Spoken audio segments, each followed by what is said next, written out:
आप अक्सर ऐसी सलाहें सुनते रहते होंगे कि आप ये करेंगे तो आपके पीरियड्स ठीक तरह से आएंगे, वो करेंगे तो आपको दर्द कम होगा। पर सवाल ये है कि अब पीरियड्स आ चुके हैं और बहुत तेज दर्द हो रहा है, तो अब क्या किया जाए?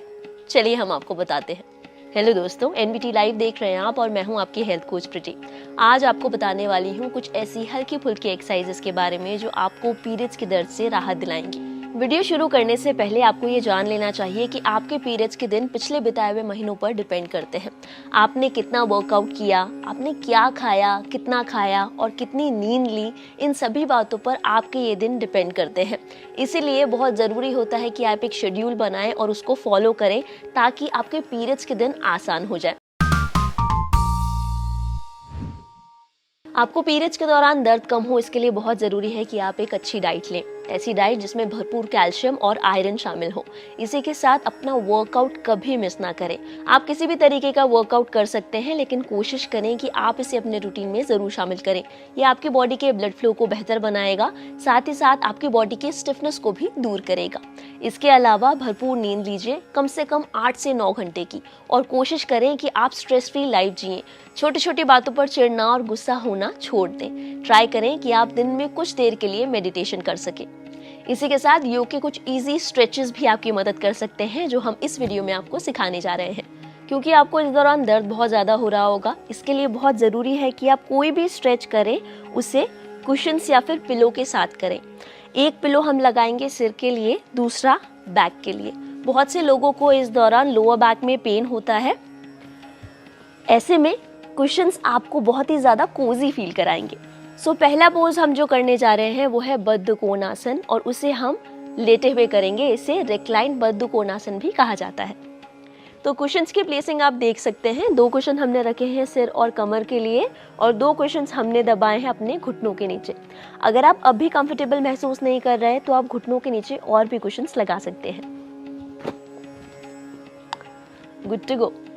चलिए, जो पहला पोज हम कर रहे हैं उसका नाम है बद्ध कोणासन। इसे हम पहले बैठे बैठे करेंगे, लेकिन कुछ वेरिएशन के साथ। बद्ध कोणासन में आइडियली हम पैरों को इतना पास ले आते हैं अपने जेनिटल्स के, लेकिन क्योंकि अभी आपको दर्द बहुत ज़्यादा हो रहा होगा और जब आप इतना ज़्यादा स्ट्रेच करेंगे तो आपका दर्द बढ़ सकता है। इसलिए अपने पैरों को ज़्यादा नहीं, बहुत थोड़ा मोड़िए।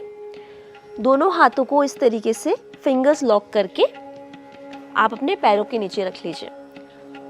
इस पोजीशन में आप कुछ देर बैठे। अगर आप इस पोजीशन में कंफर्टेबल नहीं है तो आप इसे सोफे पर बैठे बैठे भी कर सकते हैं, ताकि आपको पीछे से सिराना मिल सके। और अगर आप थोड़ा भी कंफर्टेबल हैं तो आप इस तरीके से आगे भी झुक सकती हैं।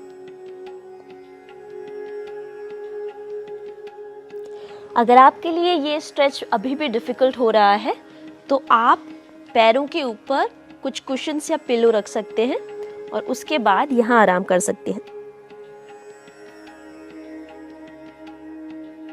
अब हम बद्ध कोणासन का सेकंड वेरिएशन करेंगे, रिक्लाइन बद्ध कोणासन। इसे हम लेटे लेटे करेंगे।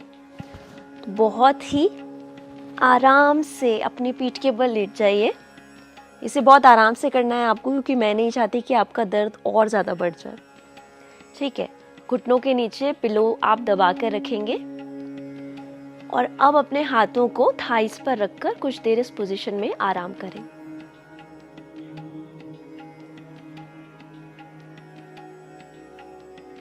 आप चाहें तो और पिलो टक इन कर सकते हैं अपनी बैक के लिए, इससे आपको ज़्यादा कंफर्ट महसूस होगा।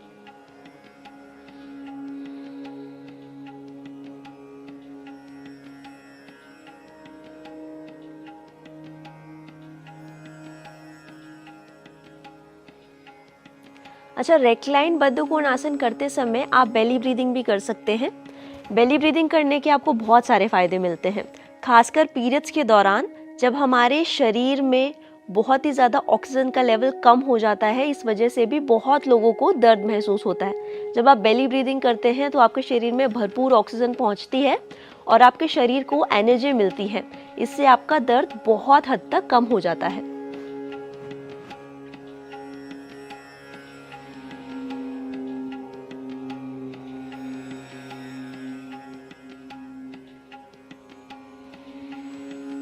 बेली ब्रीदिंग करने के लिए आपको लंबी गहरी सांसें लेनी है और हवा आपको अपने पेट तक भरनी है। इनहेल करेंगे जब आपका पेट बाहर की ओर फूलेगा और एक्सहेल करते हुए अंदर जाएगा।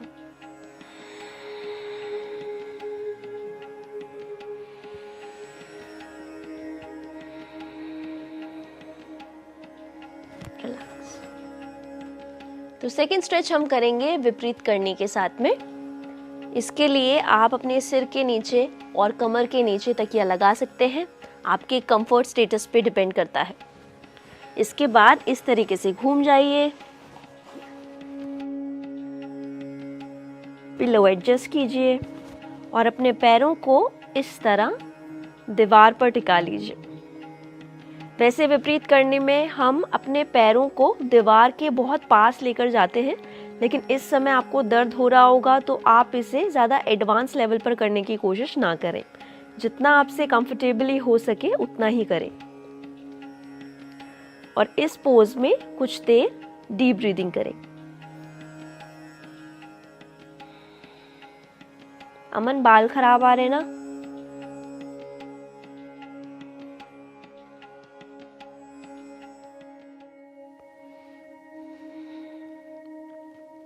कुछ देर के बाद अपने पैरों को इस तरह नीचे ले आइए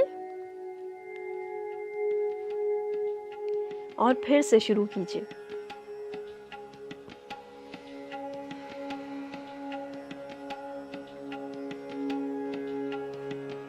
इस दौरान कुछ लोगों को पेट के साथ ही लोअर बैक में भी बहुत पेन होता है। इसके लिए आप पवन मुक्तासन कर सकते हैं कुछ छोटी छोटी वेरिएशन के साथ में। आप 2 पिलोज लगाकर आराम से लेट जाइए। इसके बाद अपने दोनों पैरों को सिकोड़कर हिप्स के पास ले आए। अब हम अपने घुटनों को चेस्ट से लगाएंगे, छाती से लगाएंगे। वैसे हम पवन मुक्तासन में घुटनों को छाती से लगाने के बाद सिर को भी ऊपर उठाते हैं और अपनी सांस को रोकते हैं, लेकिन इस दौरान आपको सांस को नहीं रोकना है, ना ही सिर को उठाना है। आपको बस डीप ब्रीदिंग करनी है इसी पोजीशन में।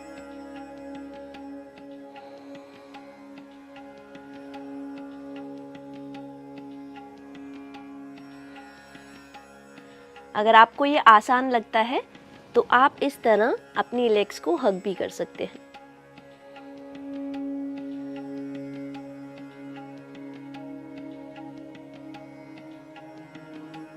इन एक्सरसाइज को करने के बाद आप चाहें तो शशांकासन में कुछ देर के लिए और आराम कर सकते हैं।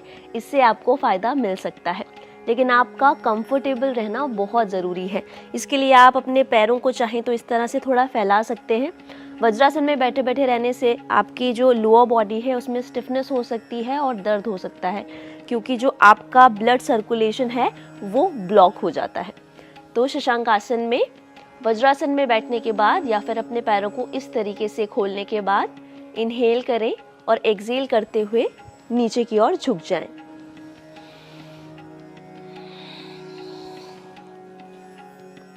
सिर को जमीन से टिकाएं और डीप ब्रीदिंग करें।